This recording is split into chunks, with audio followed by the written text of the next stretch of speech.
Fala galera, um grande abraço pra você ligado aqui nas redes sociais do Lance e também da Voz do Esporte. No ar, mais uma edição do podcast A Rodada, que vem sempre aí dos últimos jogos do Campeonato Brasileiro e já projetando a próxima rodada aí do Campeonato Nacional, sempre em nome de Galera Bet, sua melhor aposta. Entre lá no site do Galera Bet, faça um rápido cadastro e aí você já está apto a fazer a sua aposta esportiva. É a primeira vez no site do Galera Bet, então você vai ganhar R$50 grátis em bônus para você. Galera Bet, sua melhor aposta. E na parte final do nosso programa aqui, do nosso podcast, vem as odds dos próximos jogos do Campeonato Brasileiro. É verdade que vem data FIFA aí e a próxima rodada somente ali no dia 28 e 29. Podcast A Rodada sempre com um grande convidado e para me ajudar, essa grande figura do Diário Lance, grande Fábio Lázaro. E aí, Lázaro, tudo bem? Repórter do Lance, vai me ajudar hoje num papo muito bacana. Tudo bem, Lázaro? Vamos que vamos, Xará, que você não é meu Xará. É isso, porque para o pessoal entender, por conta de um amigo em comum que também se chama Rafael, que chama o Esguilis de Xará, ele virou o Xará de todo mundo. Então, eu chamo... Porque o pessoal pode perguntar, ele é Fábio, como tá chamando o Rafael de Xará? Exatamente. É porque o Rafael Esguilis é o Xará de todo mundo e é um prazer, o Xará, participar só contigo. Um nariz um pouquinho menor, né? Avantajado, só um pouquinho menor que o nosso Xará. Deixa eu saudar já o nosso grande convidado de hoje, que está aqui na nossa tecnologia. Estamos falando aqui do meu São Caetano, e ele treinou muito tempo o São Caetano aí, numa página muito vitoriosa da equipe do São Caetano, e eu falo do Pintado. Alô, torcedor do São Paulo, hein? Momentos áureos do São Paulo Futebol Clube, e este moço estava lá no bicampeonato mundial 92-93. Seja bem-vindo, Pintado, aqui ao Futebol Lance e Voz do Esporte, dentro do podcast A Rodada. Obrigado, Rafael. Obrigado, Lázaro. Um grande abraço a vocês aí. Obrigado pelo convite. Já já vamos estender aí o nosso papo com o Pintado, porque como você já acompanha aqui o podcast A Rodada, nós vamos primeiro com os resultados do Campeonato Brasileiro dentro desta rodada e também como ficou a classificação neste final de semana. Na tela para você, 27ª rodada do Campeonato Brasileiro, que ainda tem desfecho, tá rolando agora o desfecho aí, com Atlético Goianiense e Internacional, com transmissão do Futebol Lance e Voz do Esporte. Bom, começou com a vitória do Avaí, na estreia do Lisca doido, 1-0 sobre o Atlético Mineiro, 2 para o Botafogo, 0 para o Coritiba. Eu fiz esse jogo aí no Futebol Lance e Voz do Esporte no sábado à noite. Ontem, né, no domingo pela manhã, 1 para o RB Bragantino, 1 para o Goiás, Flamengo 1, Fluminense 2, a vitória do São Paulo no Nordeste Brasileiro, 2-0 sobre o Ceará, 1 para o América Mineiro, gol de Juninho, 0 para o Corinthians entrou com um time praticamente reserva, só com Cássio e com Roger Guedes. 1-1, Juventude e Fortaleza. Fortaleza saiu na frente, Juventude empatou. A vitória do Palmeiras, Miguel Merentiel fez ali o gol do triunfo palmeirense sobre o time do Santos, né?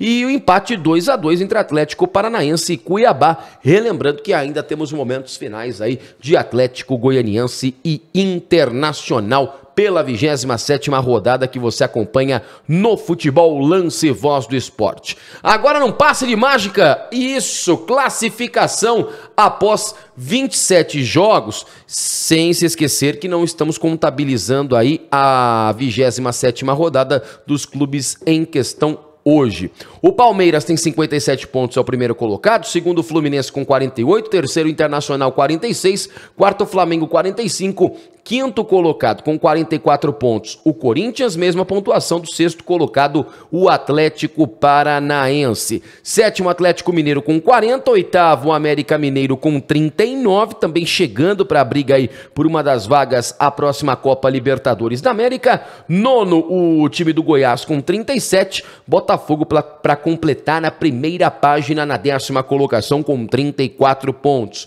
Mesmo número de pontos que o 11º Santos, 12º 12º RB Bragantino e o São Paulo, que está na 13ª colocação. O Fortaleza, que deu uma respirada nos últimos jogos, está na 14ª colocação com 31, mesma pontuação do rival Ceará, 15º. 16º Coritiba com 28 pontos. A partir daí, zona do rebaixamento, Avaí também com 28, com 27 o Cuiabá, o Atlético Goianiense com 22 e o Juventude garra no terço porque tem que fazer uma reza muito forte, porque tem 19 pontos, tem que fazer aí um aproveitamento quase de G4 para fugir da zona do rebaixamento. São 9 pontos de diferença para o Coritiba, que aparece fora da zona do rebaixamento.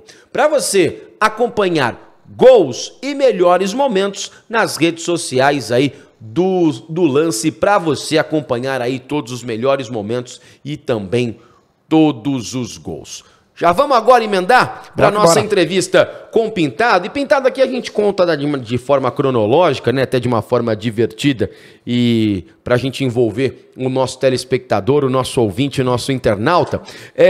Como é que veio, você que é de Bragança Paulista, fala um pouquinho do início da sua carreira lá no Bragantino. Bom, eu sou natural de Bragança, né? Minha família toda é daqui da cidade. Eu tive sempre várias... jogava sempre nas equipes aqui da cidade, no amador da cidade. Eu sempre fui teimoso, né? Jogava de manhã, de tarde e à noite.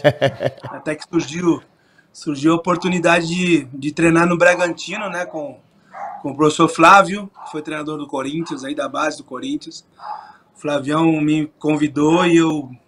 né, como um bom teimoso, fui lá participar e, graças a Deus, as coisas começaram a dar certo desde 82, né? E aí, em 84, eu fui vendido pro São Paulo, e aí a história é bem diferente. Mas antes de ir pro São Paulo e passar pro Lázaro, era como zagueiro a primeira posição que você começou ou já era de volante? Não, eu joguei de lateral direito, joguei lateral esquerdo, joguei de zagueiro pela direita, zagueiro pela esquerda. Tive que jogar uma partida no gol aqui no Bragantino. Eita. Então, como eu falei, eu era teimoso, né? Eu jogava de teimoso. E essa do gol aí foi por recurso da partida? Foi porque era um momento do acesso, era A2, né? A2 para o Bragantino poder conseguir o acesso para A1. E aí faltou goleiro de um ano para o outro. O goleiro do ano não estava inscrito, né? A regra era que os mesmos jogadores do ano passado teriam que jogar nesse ano a partida final.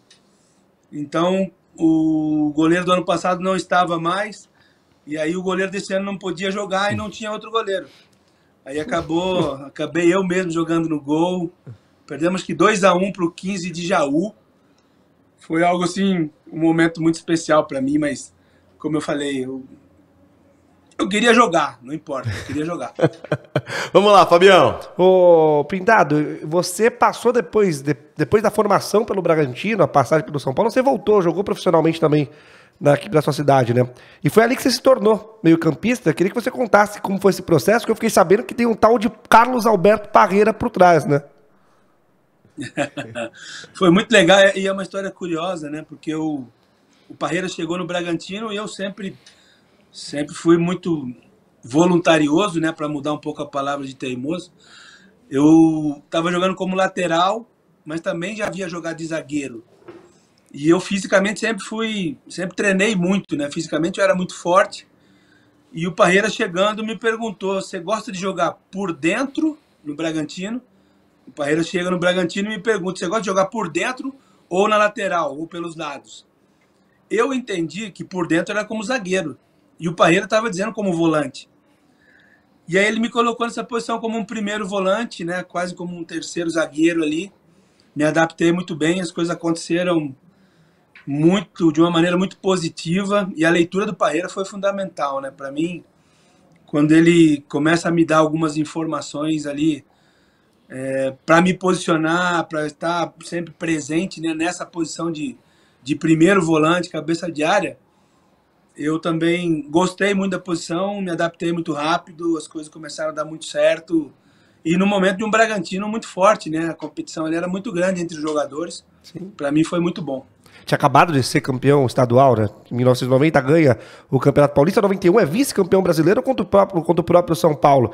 E por essa sua ligação com o Bragantino, Pintado, inclusive de ser da cidade, não só ter começado a carreira na base do Bragantino, ter passado profissionalmente um momento tão importante do Bragantino, eu sei que a gente está falando de carreira, ordem cronológica, mas assim, vale a pergunta. Como você vê essa fusão do Bragantino aí com a companhia Red Bull?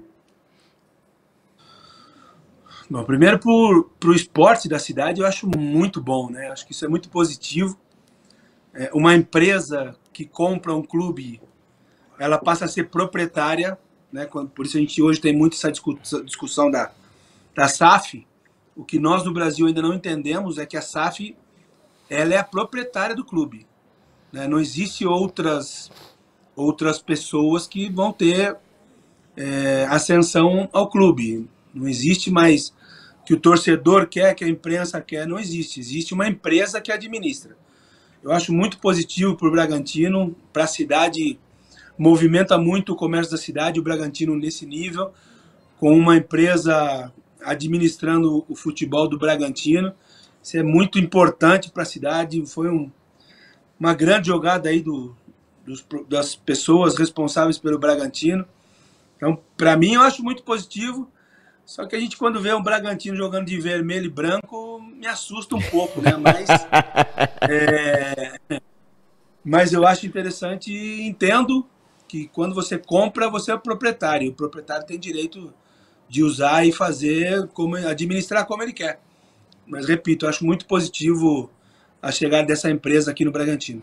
Nesse bloco de Bragantino, né, pra gente continuar num assunto Bragantino, para depois explorar bastante aí São Paulo Futebol Clube e quando você termina a carreira e vai para ser treinador de futebol, fala um pouquinho ainda da importância do Parreira, porque ali teve Vanderlei Luxemburgo e teve Carlos Alberto Parreira.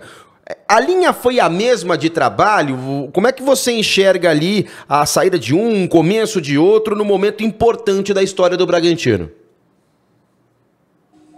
Bom, foram momentos totalmente diferentes. O Vanderlei Luxemburgo chega, né, ainda como um desconhecido no Bragantino. Até para nós, jogadores, foi uma surpresa muito grande quando chega o Vanderlei. A gente tinha pouca informação dos trabalhos dele, também estava iniciando a carreira. E quando a gente vê um profissional, um homem tão capaz, tão inteligente, tão astuto como o Vanderlei, nossa equipe rapidamente entrou numa... a gente se uniu, né, dentro das ideias. O Vanderlei é um cara que ele deixa os jogadores muito à vontade, né, para a gente poder...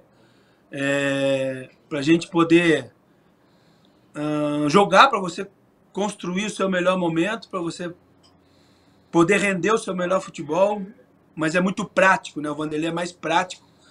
E depois, quando o Luxemburgo sai e vem o Parreira, aí para nós já é um A gente teve um probleminha técnico aí com a ligação do Pintado, a gente vai restabelecer aqui, já voltou aqui o Pintado. Você estava falando do upgrade que teve aí o time do Bragantino com a saída do Vanderlei, com a vinda do Vanderlei e depois com a passagem para o Parreira. É porque já aí é uma metodologia totalmente diferente, né? O Parreira vem com algumas fotos, com algumas imagens que a gente ainda não tinha visto com o Vanderlei, imagem do adversário, imagens de seleções, imagens da seleção brasileira, imagens de grandes clubes, e passa a ter uma metodologia de trabalho diferente para nós, né? Por isso eu falo que foi um upgrade, porque todos nós absorvemos de uma maneira diferente. A gente tinha, como o Vanderlei, essa condição de praticar durante a semana, e o Parreira era um pouco mais teórico, mas também aquela equipe não precisava tanto mais de prática, né? A gente precisava muito de informação e desenvolver algumas habilidades que a gente tinha, e que com o Vanderlei acho que a gente tinha feito muito bem, e foi muito, muito especial a chegada do Parreira, dando esse upgrade para todos nós ali. Pintado, falando de Bragantino, ainda falando de treinadores, mas trazendo para um cenário atual, até porque você é um treinador. Você falou dessa fusão, a importância que a fusão tem para dar esse profissionalismo, a empresa ser proprietária. E um dos sinais principais desse projeto Red Bull é a manutenção, por exemplo, do Barbieri, que está desde 2020 no comando do Bragantino. Só que ontem, depois do empate contra o Goiás, a torcida se mostrou irritada como se nunca viu a torcida do Bragantino, chamou o Barbieri de burro, enfim. Queria que você falasse como que você vê esse trabalho do Barbieri, a importância dessa manutenção, e se você, acompanhando o Bragantino, vê que já tem um desgaste desse trabalho para a torcida xingar o treinador depois de um empate em casa, por exemplo. Bom, eu acho que primeiro, e eu falo como torcedor do Bragantino também, né, que sou. O torcedor bragantino não pode reclamar muito da equipe, não, porque a torcida do Bragantino faz pouco pelo clube, né?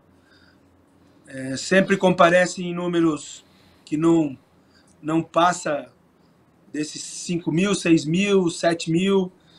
Então, o torcedor bragantino não pode reclamar muito, não, porque tem uma grande equipe, tem uma grande empresa, tem um estádio em boas condições, tem uma boa equipe, né? Tem jogos muito especiais aqui para estar assistindo.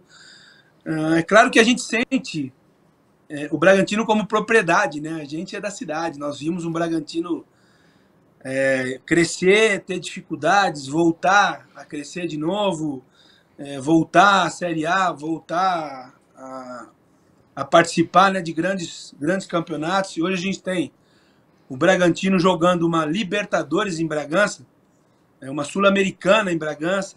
Então isso, o torcedor tem que agradecer muito a essas pessoas que estão administrando. E quanto ao Barbieri, eu acho que é importante a escolha, né? Então, quando você pensa num projeto, é muito importante que você saiba os profissionais que você quer contar nesse projeto.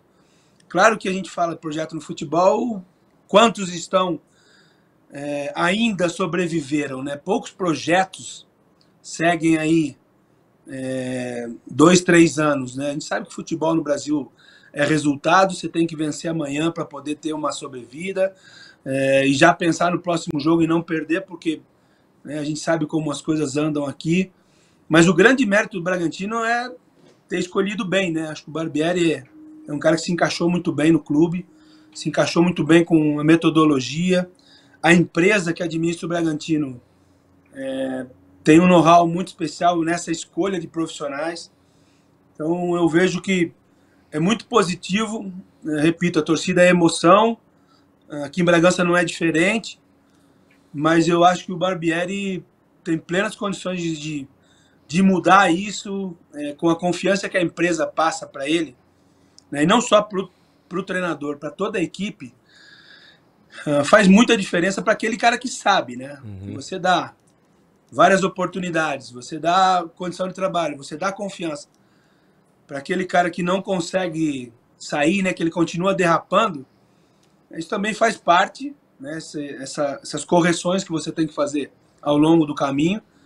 Mas quando você tem um profissional de boa qualidade, como nós temos outros aqui no Brasil também, eu acho que isso é muito importante. Essa confiança no treinador brasileiro mostra, né, que quando você escolhe bem, os resultados são muito bons. Cara, você falou sobre agora essa questão da confiança dos treinadores brasileiros. Me volta um debate, que eu acho que um debate muito importante que você teve com o Mauro César Pereira recentemente, né, sobre isso.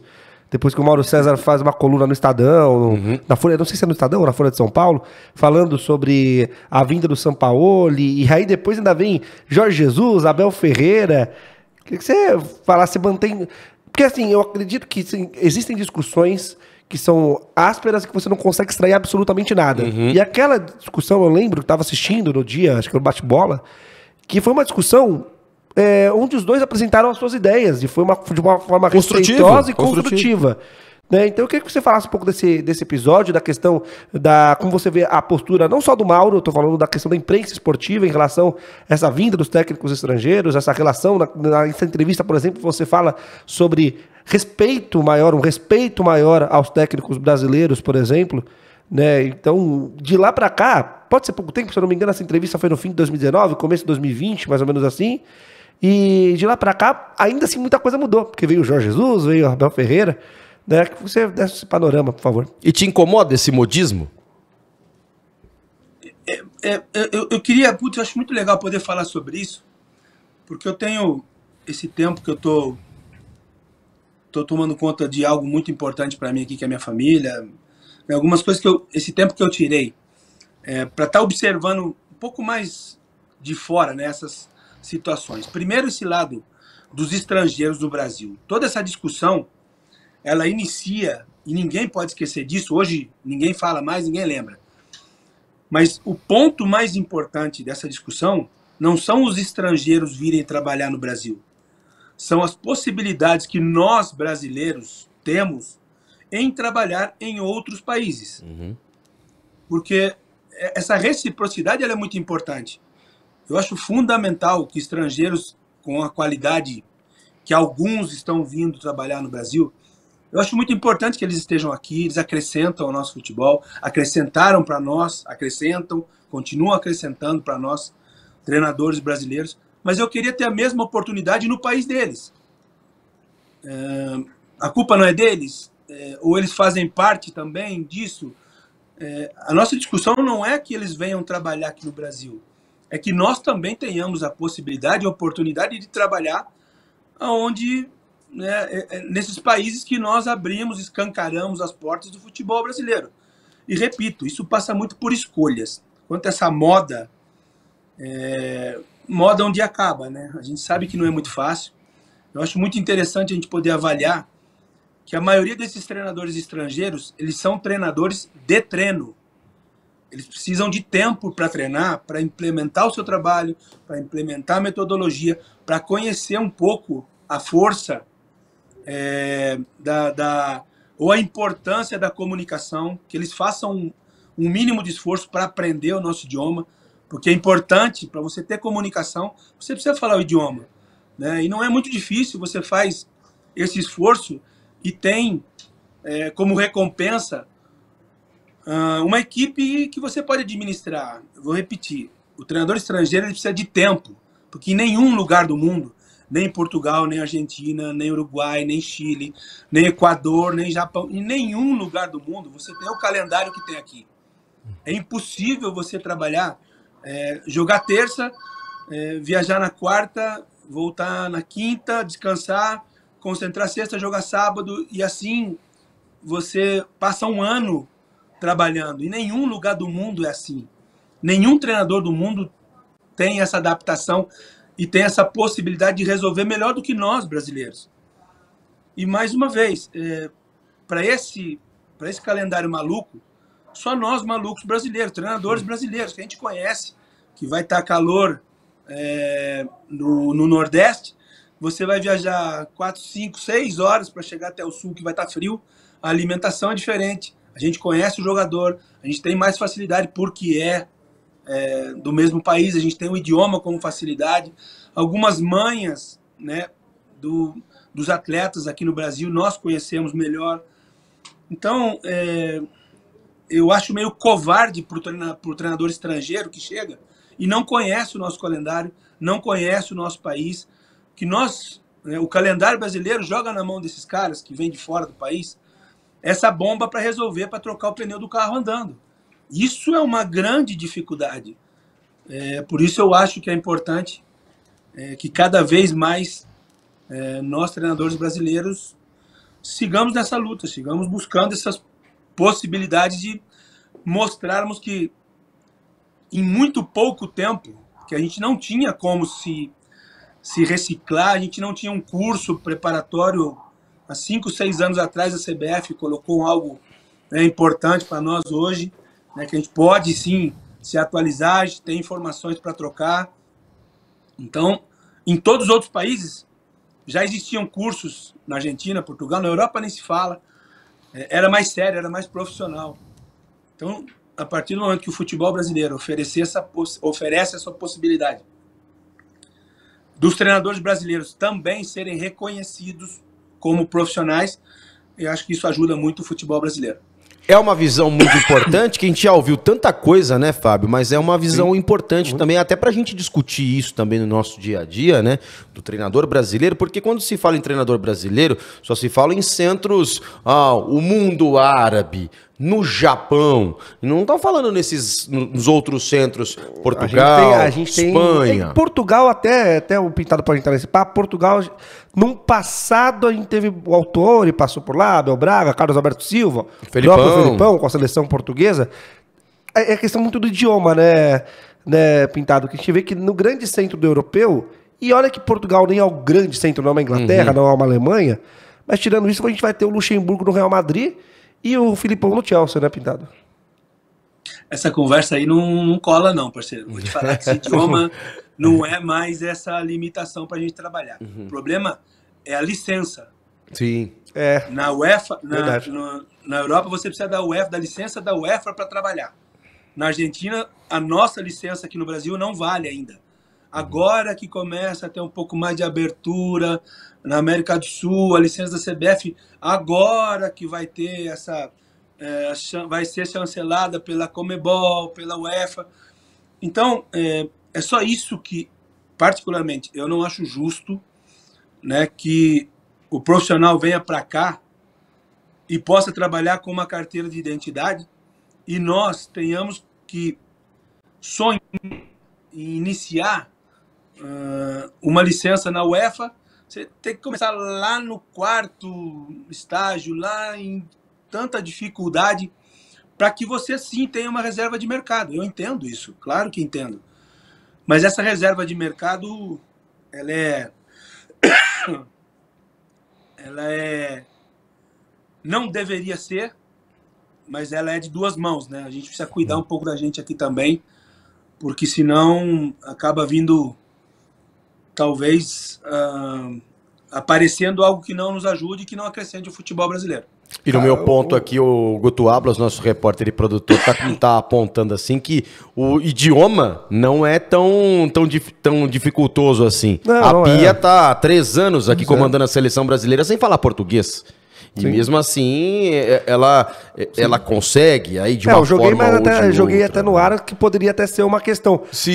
Agora, o ponto que o Pintado coloca sobre a licença, eu vou voltar ao Reinaldo Rueda no Flamengo, que chegou aqui sem ter a licença no futebol brasileiro e treinou o Flamengo, né? Sim.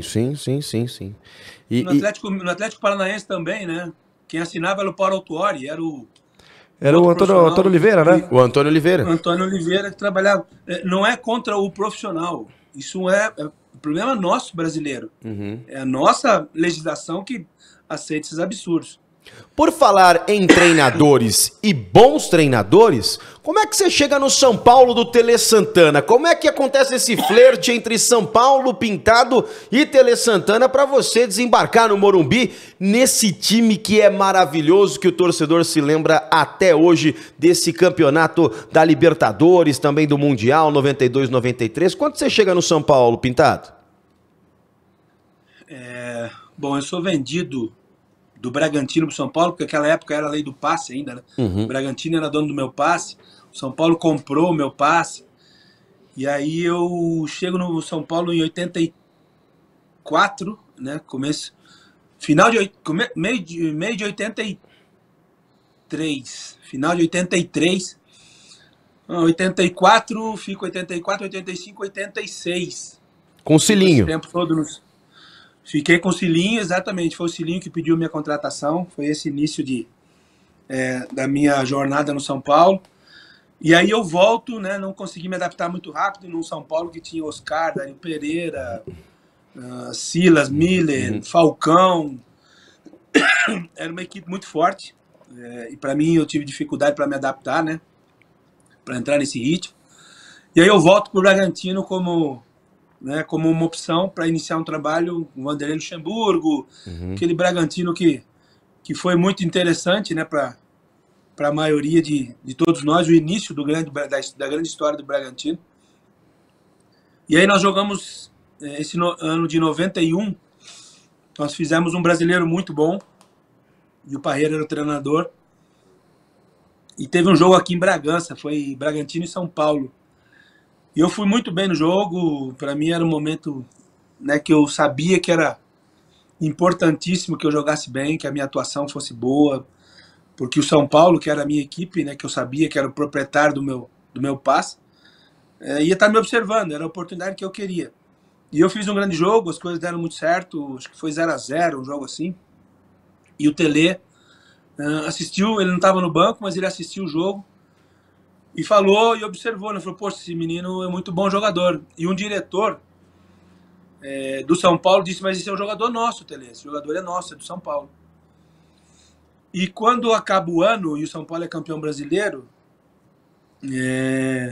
eu vou discutir uma renovação de contrato com o Bragantino e pergunto para o presidente do Bragantino se o meu passe era do Bragantino, era do São Paulo, como é que estava essa situação, para eu saber, né? Porque eu estava há 3 anos no Bragantino só renovando contrato, renovando empréstimo. E aí o presidente do Bragantino disse que o meu passe era do Bragantino. Eu falei, não, mas a informação que eu tenho é que meu passe é do São Paulo.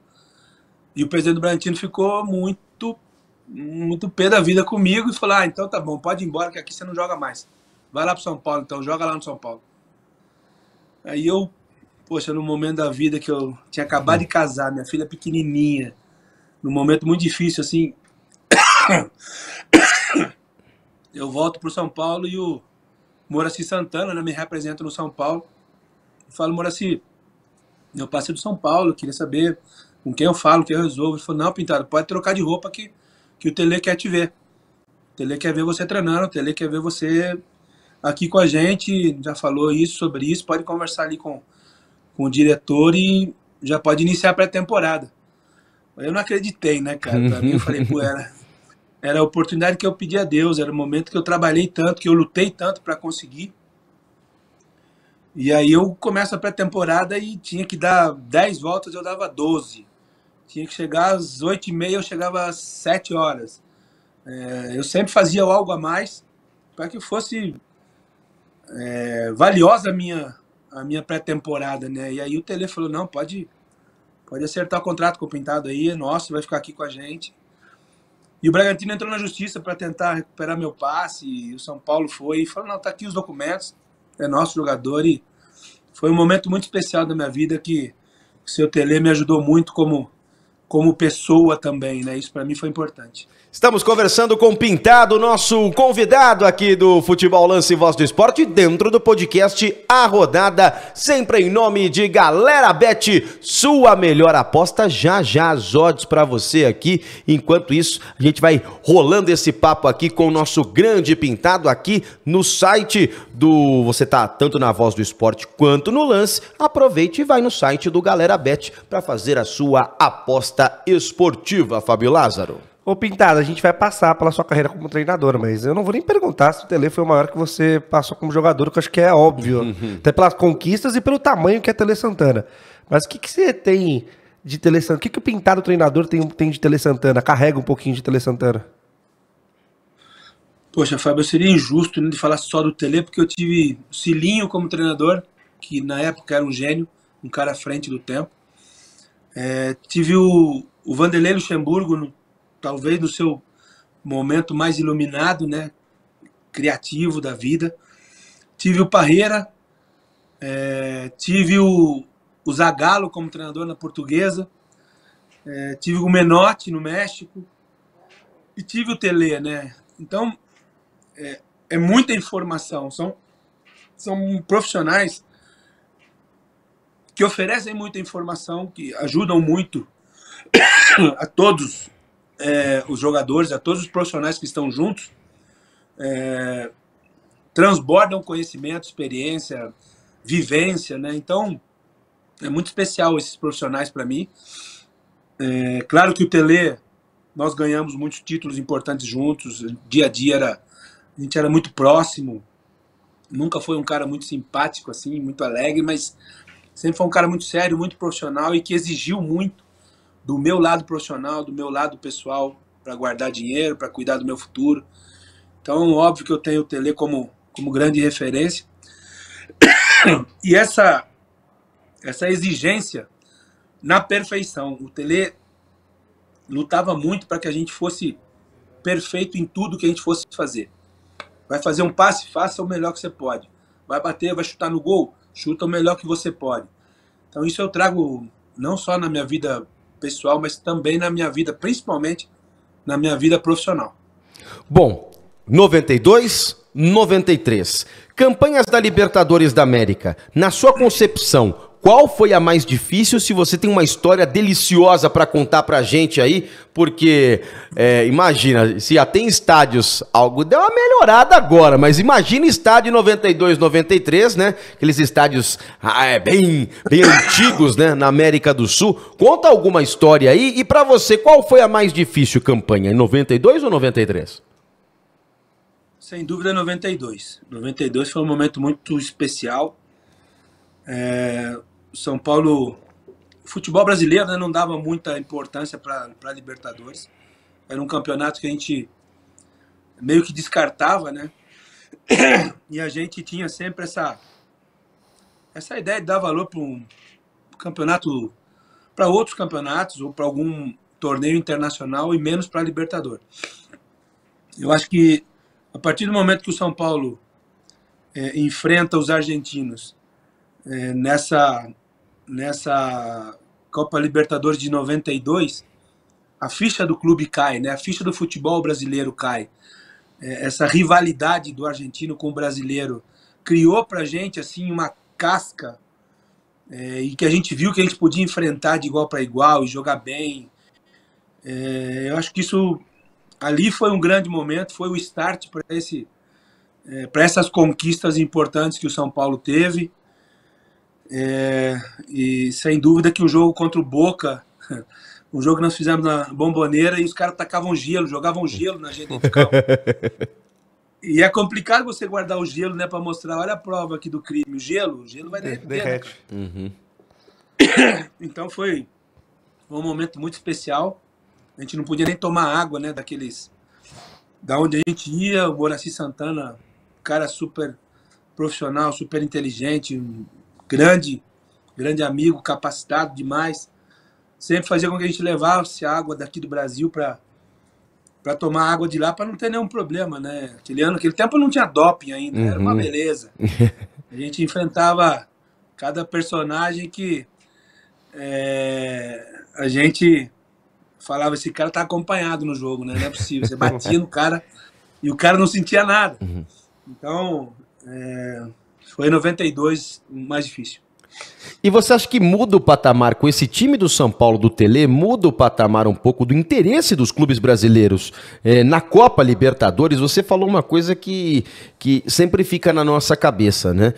Porque na década de 80 você tinha grandes times, do Zico, do Flamengo, você tinha do Grêmio do Renato, mas depois ficou um hiato dos clubes brasileiros, esquecendo de Libertadores, priorizando às vezes nem o Campeonato Brasileiro e mais o estadual. Sim.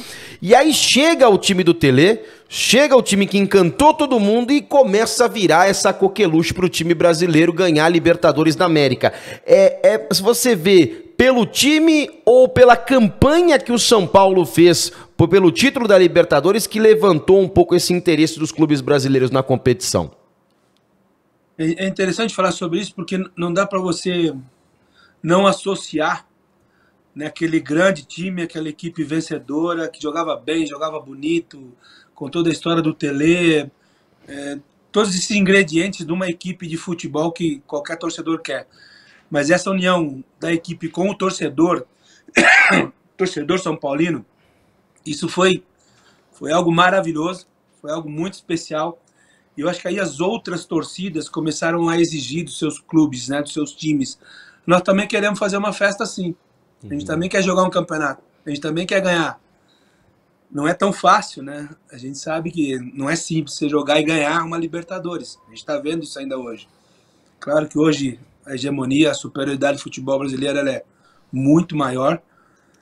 Mas naquele tempo não. E eu acho que toda a festa que o torcedor são paulino fez criou nas outras torcidas, nos outros clubes também esse desejo de participar disso. E acho que aí, a partir daí, passa a ter essa atração, ser um atrativo grande como é a Libertadores hoje. Fábio? Ô, Pintado, aí em relação a Libertadores, você depois do bicampeonato de 92, 93 e 94 você não tá, você se transfere. Você acredita, você vindo de fora, aí é uma questão de diferença, né? Você falou que o título de 92 foi mais difícil do que o 93. Agora eu vou até fazer uma pergunta, talvez você não, é um tipo de pergunta que quem está do outro lado não gosta muito de responder, mas vou falar de melhor time, tá? Em relação a times, encaixe do time, parte técnica, e vou colocar no balaio o time de 94 que chega na final e perde a final, né? Então, que desses 3 times aí, qual você considera que tecnicamente foi o melhor São Paulo? Não tem dúvida que 93 foi uma equipe fantástica, né? A gente já tinha a experiência da primeira Libertadores, do primeiro Mundial, a equipe se conhecia muito bem. Eu me lembro muito bem que quantas vezes a gente via o Palhinha de costas pro Raí e ele conseguia acertar o passe. O Miller fazia o drible e só colocava porque eu sabia que o Palhinha estava chegando, que o Raí ia chegar, que o Elivelto participava, que o Macedo estaria presente. Até pro Tele ficou mais fácil em 93 orientar, né? Porque a gente já tinha algo muito bem construído, algo muito sólido, né? Para você poder novamente disputar uma Libertadores. E não só disputar, né? Vencer, porque o que nós vivemos em 92 serviu muito para a gente também querer em 93, né? A gente tenho certeza que o São Paulo inicia todo ano sonhando em ter outro ano como 92, como 93, porque foi um ano muito especial e que jamais vai ser esquecido, né? E é claro que você jamais deve se esquecer daquela noite contra o News Old Boys em 1992. Fala um pouquinho daquele momento em que o Zete faz a defesa e há a invasão da torcida. Primeiro, aonde você tava ali, né? Porque teve jogador que ficou até pelado ali, né? Fala um pouquinho dessa festa e se isso não sai da tua cabeça, porque é um momento em que é o mais esperado pelo jogador, né? Fala um pouquinho dessa noite, desse momento, quando há a defesa do Rogério e a invasão da torcida, que é diferenciado na vida do jogador. Não, você esqueceu do momento mais importante, o 5º pênalti. Ia cobrar. Que alívio! O Zé te salvou. O Zé te salvou, Pintado. Vou vender meu peixe, pô, tá louco? Foi um momento muito especial. Eu pedi para bater o pênalti. Eu joguei todas as fichas da minha vida profissional nesse momento. Eu sabia que era um peso muito grande, era uma responsabilidade muito grande. Eu tinha treinado muito para poder bater e fazer o gol. Eu tinha convicção de que iria fazer o pênalti. Felizmente o Zé te pegou, né? Então eu não precisei bater. Então, coração tá bom pra caramba. Oi. Você depois deu um abraço especial no Zé, falou assim: Zé, além de você ter garantido, você garantiu o meu aqui especialmente? Não, aqui nada, meu. Dei logo uma dura nele. Falei, pô, você não deixou nem eu bater o gol.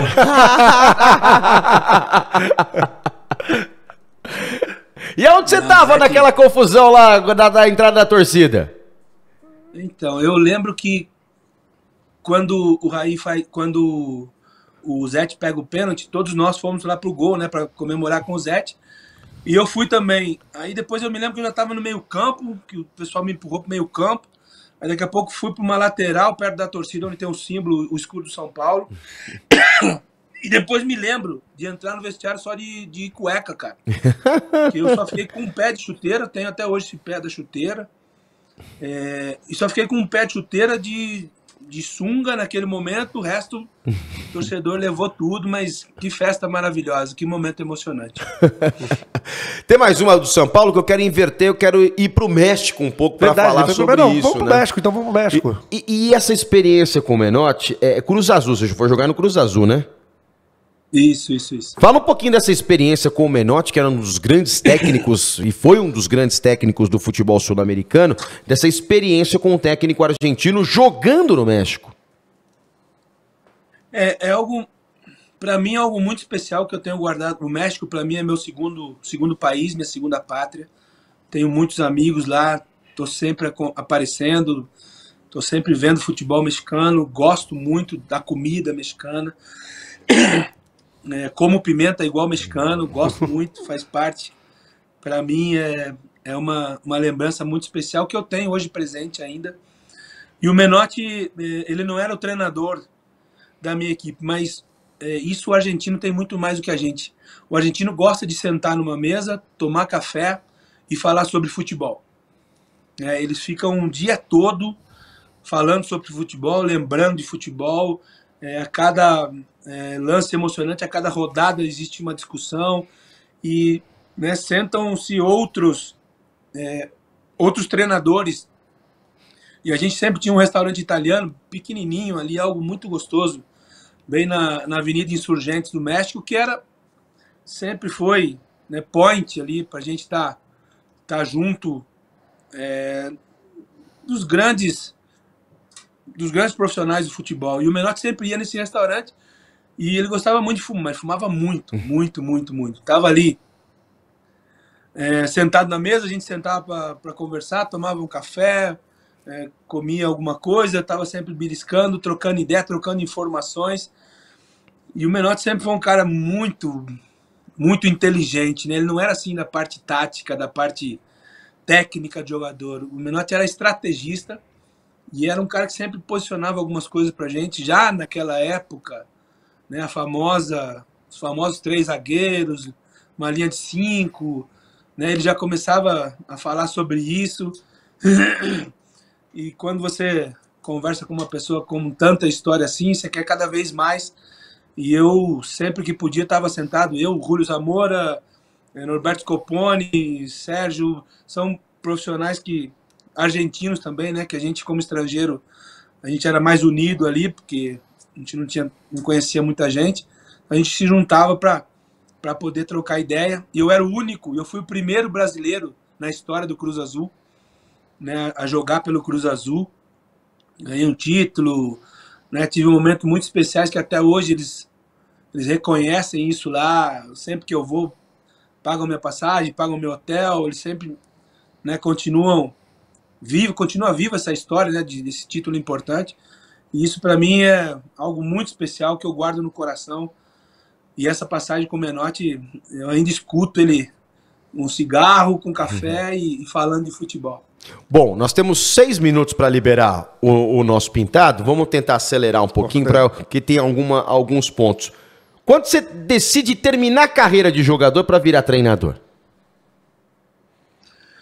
Eu já vinha pensando nisso, né? Porque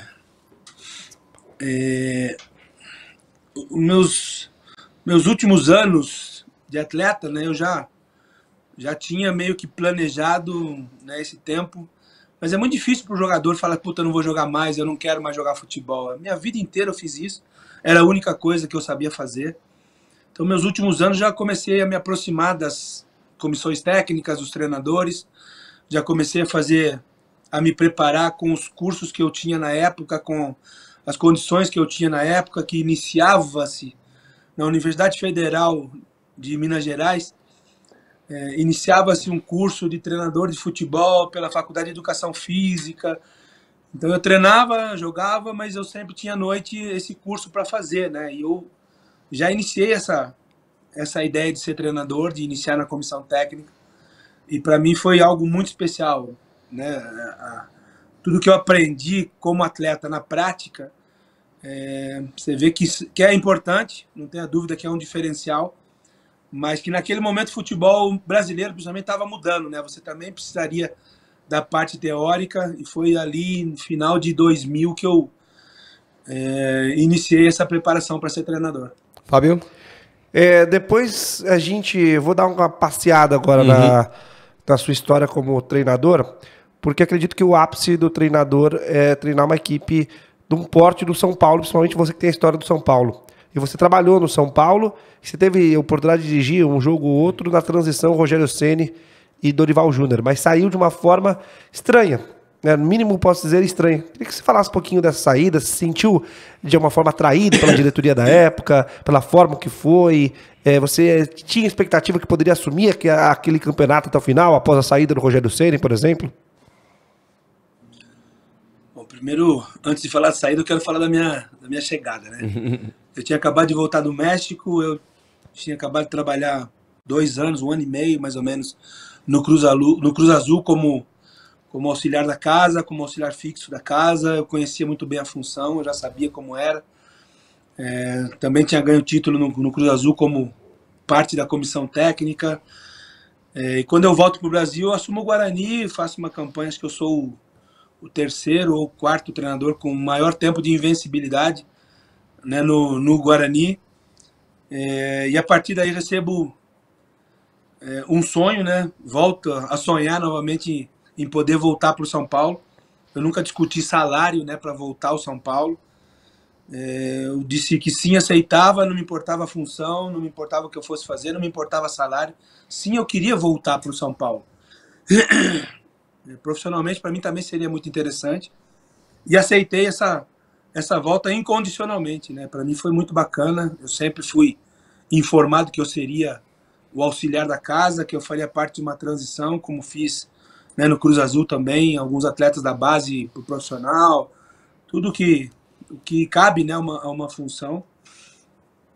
E aí as coisas foram acontecendo com o Paton Balsa. Eu falo fluente espanhol, falo inglês também, então eu tive muita facilidade de comunicação com o Paton Balsa no espanhol, e tive muita facilidade com o Michael Bill, né, que era auxiliar do Rogério quando ele chega. Então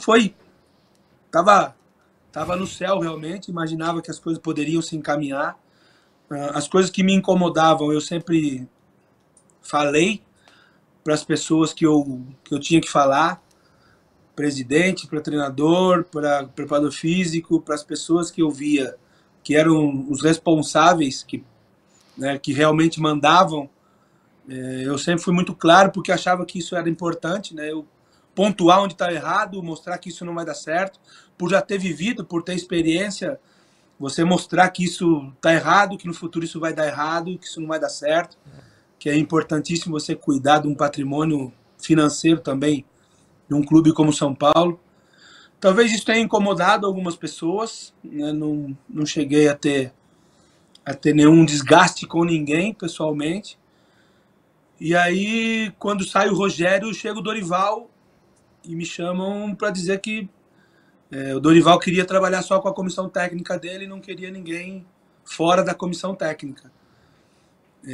Isso é o que me informaram, e Dorival vem para mim e fala que não é nada disso, que quem estava me dispensando era o diretor do São Paulo, que na época era um cara que tinha acabado de chegar, que também não tinha muita experiência no futebol, que não sabia qual era a minha função, né? E aí as coisas foram decididas daquela maneira. Sempre quando a gente coloca primeiro o coração ou o amor na frente, a chance de você sair machucado é muito grande. Mas eu sou um cara que administro muito bem essas dores, né? Essas coisas. Sou um cara que aprendi com a vida que tudo cicatriza, tudo passa, e que amanhã vai ser melhor do que hoje. Eu enxergo sempre as coisas de um lado muito positivo. Acredito que poderia ter ajudado muito mais o São Paulo, mas tudo isso faz parte, né, do momento. Mas claro que eu fiquei triste, mas repito, isso faz parte do passado. Agradeço eternamente ao São Paulo, as pessoas que me deram essa oportunidade, nunca vou esquecer. E aos treinadores, né, Ricardo Gomes, Paton Balsa, Rogério Ceni, sou um cara eternamente agradecido a esses caras aí, porque me acrescentaram muito. Você saiu já faz uns 5 anos do São Paulo, né? Isso foi para mais, foi 2015? 17, né? 17. Uns 5 anos, 17 que o Rogério Ceni assume. Algum momento já se esclareceram, esse dito pelo não dito? Se foi o Dorival, se foi o diretor, e quem era esse diretor? O diretor era o Vinícius Pinotti. O Pinotti, sim. Tu tava na dúvida se era o sobrinho do Raí. Gustavo Ribeiro de Oliveira. Isso, Vieira de Oliveira. O Gustavo tinha saído também, o René Weber, que era o coordenador, também tinha saído. Verdade. São Paulo passava por algumas mudanças ali, né, com a chegada do Rogério, e isso era algo muito marcado, totalmente compreensível, né, que um treinador queira trabalhar com a sua comissão técnica, que o Dorival fez. Eu ainda não fiz, né, eu procuro dar oportunidade a todos, mas totalmente compreensível que um profissional queira trabalhar só com a sua comissão técnica. Acho que tudo isso foi foi de uma maneira que eles entenderam, mas vindo de uma pessoa que não entende, que não é do futebol, eu não tenho que ficar chateado, né? Não foi por maldade, não foi por qualquer outra situação, a não ser por falta de conhecimento. Um cara que nunca trabalhou no futebol, ele tomar as decisões que ele tem que tomar, né? Ele vai acertar e vai errar. Como diria Roberto Avalone, no pique correndinho, a última pergunta. Se pintar um convite do Bragantino, ou isso já aconteceu? Se já aconteceu, fale pra gente, por favor. Mas se pintar esse convite do Bragantino aí no quintal da tua casa pra comandar o Bragantino e agora, dessa forma que tá o Bragantino, pega na hora? Não é bem assim, porque, como eu acabei de falar, né? Eu sou um cara muito visceral, sou um cara muito emocional. Para mim, tanto Bragantino como São Paulo tem algo muito especial, tem algo além do lado profissional, e eu estou trabalhando isso para que eu seja frio, né, nessas tomadas de decisões. Mas acho que, óbvio que qualquer profissional no mundo gostaria de trabalhar numa empresa como é o Bragantino hoje. Qualquer profissional no mundo gostaria de trabalhar num grande clube. Eu não sou diferente, mas acho que esses dois clubes, e o Bragantino principalmente, né, que tem essa maneira de administrar, está muito bem servido. Acho que o caminho é muito bom. É uma empresa que sabe aonde quer chegar, tem muitas condições para oferecer para os seus profissionais.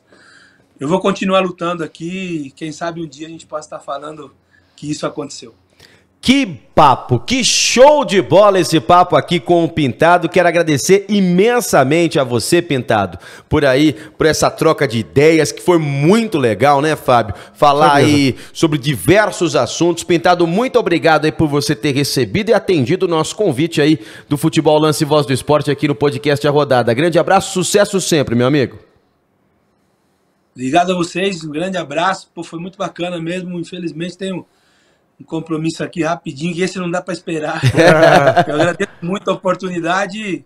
Estamos prontos para a próxima aí, quando vocês quiserem, tá? Valeu, Obrigadão. Pintado. Legal. É sempre bom falar muito de futebol, legal. quem entende. Boa, grande Pintado aí participando do nosso podcast A Rodada. E como você já está acostumado, eu vou nessa aqui. Quando você já está acostumado, que aqui é assim, a gente vai numa câmera para outra. Quer ver eu deixar louco aqui o pessoal? Eu vou dessa para essa aqui, ó. E eu vou dessa pra essa aqui, ó. Eu sempre quis fazer isso, eu sou meio louco. Vamos fazer as odds agora do Galera Bet? Vamos fazer as odds do Galera Bet para a próxima rodada. Eu sei que a próxima rodada é só 28 e 29, tem data FIFA, tem seleção brasileira. Então vamos para as odds aí do Galera Bet a partir de agora, depois desse grande papo aqui com o nosso convidado, o Pintado, aqui com o Fábio Lázaro, com o Rafael Sgrillis, com o Fábio Lázaro, e na tela para você as odds do Galera Bet. Opa, tá aí. Bom, você já acompanhou aí Atlético Goianiense e Internacional. Eu vou passar, como diria o outro, pro Sunday. Eu vou pro Sunday aí do dia 25. Aí tem São Paulo e Avaí, que é o dia... 25 de setembro. 25 de setembro seria o jogo do dia 3 de outubro. Né, que é depois da Copa Sul-Americana. Então esse jogo já foi remarcado, São Paulo e Avaí, para o dia 25 às 8 horas da noite. O Avaí ganhou do Galo, estão pagando bem para Avaí, hein? Aí, ó, quase 7 cravado, pagando aí 6,90 aí para a vitória do Avaí. Depois, no dia 27, tem Santos e Atlético Paranaense. Um pouco mais equilibrado ali pro empate 3,53, para a vitória do Furacão 3,93, que é uma grande jogada também aí, né? Até pelo momento irregular da equipe do Santos. Exato, uma boa aposta o Atlético. Uma boa aposta pro empate também. Então vamos pro dia 28. Fortaleza e Flamengo, também odds muito equilibradas, pagando a mesma coisa para a vitória do Leão do Psi e pro empate 3,50. Corinthians e Atlético Goianiense, 19 horas também, pagando bem pro empate, 3,71, e a vitória do Atlético Goianiense, 5,80. Fluminense e Juventude, 19 horas também. O Juventude 7,40. E o empate também é bom, hein? Que é o lanterna contra o vice-líder. no momento, né? No momento, né? Tem o Internacional também, mas... Isso. Segundo ou terceiro colocado contra o Lanterna, realmente essa odd já tá bem alta. E o empate também. Lembrando que as odds são aí... Elas podem mudar a qualquer momento, né? Flexível, puxa dali, puxa daqui. Uma hora tá com 7, outra hora tá com 5. E você vai sempre entrando aí no Galera Bet, no site do Galera Bet, pra ver a mudança dessas odds também. Coritiba e Ceará, 19 horas do dia 28, quarta-feira. Também bem equilibrado, mas pro empate 3,32. Cuiabá e América Mineiro, 21 horas. Também pagando um pouquinho mais para a vitória do Coelhão Malvadão, 3,38, que vem de vitória 1-0 sobre o Corinthians. Internacional e Bragantino, 21,45, um pouco mais para o empate desse jogo, 3,59 para Internacional e Bragantino. Aí tem lá Atlético Mineiro e Palmeiras, 21,45, mais para o empate, né? 3,41 e também para a vitória do Palmeiras, 3,08, hein? Também é uma boa pedida. Aí tem um pouquinho mais embaixo ali, o Goiás enfrentando o Botafogo, 21,45, um pouco mais para o empate, 3,23. Entra lá no site do Galera Bet, não tem só a questão do futebol, tem a questão também de outros esportes, de outras modalidades. Vai lá, se é a primeira vez que você faz a aposta no site do Galera Bet, você ganha R$50 grátis em bônus. Quero agradecer a você, Fábio Lázaro, mais uma. Boa, meu amigo, vamos brindar aqui? Vamos brindar. Valeu, boa. Grande papo, hein? Muito bom papo, sempre muito bom estar contigo. Xará, meu Xará. Um abraço pro outro Xará que tá acompanhando a gente também. Baita papo com Pintado, como eu te disse agora no final. É sempre bom ter papo com quem é do futebol, quem entende de futebol, quem já esteve lá dentro. Mais uma vez, um grande papo conduzido sempre brilhantemente por você, Xará. Esquece isso aí, Xará. Grande Fábio Lázaro, na produção aí do nosso Guto Ablas, com toda a nossa galera na retaguarda aqui, agradecendo a todos. Tamo junto, até a próxima. Vai demorar só um pouquinho, vai ter data FIFA agora, mas quando terminar a data FIFA, terminar a outra rodada ali no dia 29, mas deveremos ter surpresas. Fiquem aí nas redes sociais do Lance da Voz do Esporte. Grande abraço e até o próximo. A rodada sempre em nome de Galera Bet. Tchau, galera.